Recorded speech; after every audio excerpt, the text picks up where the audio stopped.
ഇന്നത്തെ കാലം വളരെ വേഗതയാണ്. ആളുകൾ ഓടുകയാണ്. പക്ഷേ നീ ചോദിക്കണം എങ്ങോട്ടാണ് പോകുന്നത്. ചിലപ്പോൾ നമ്മൾ കാണും മറ്റുള്ളവരുടെ വിജയം, അവരുടെ ലൈഫ്. അപ്പം നമുക്ക് തോന്നും എനിക്കൊന്നും പറ്റില്ല എന്ന്. പക്ഷേ നീ ഓർക്കണം, നീ വൈകിയാണ് തുടങ്ങിയത് എന്ന് തോറ്റു എന്നർത്ഥമല്ല. ഇന്ന് തുടങ്ങുന്ന ഓരോ ആളും നാളത്തെ ഉദാഹരണമായി മാറും.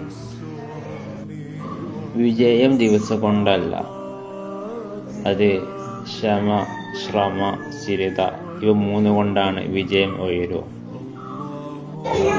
ഇന്ന് നീ ചെറുതായി ശ്രമിച്ചാലും ആര് കാണുന്നില്ലെങ്കിലും കുറച്ച് നാളുകൾക്ക് ശേഷം ആ ശ്രമ ലോകം കാണും. ആർക്കും വിശ്വസിക്കാനില്ലെങ്കിലും നീ നിനക്കുള്ളിൽ വിശ്വസിക്കുക. അതാണ് ഏറ്റവും വലിയ ശക്തി. നിങ്ങൾ ഇന്ന് തന്നെ തീരുമാനം എടുക്കുക. ഒരിക്കലും പിന്നോട്ട് പോകരുത്. ഫഇന്ന മഅൽ ഉസ്രി യുസ്റാ, തീർച്ചയായും പ്രയാസത്തോടു കൂടെ എളുപ്പമുണ്ടാകും.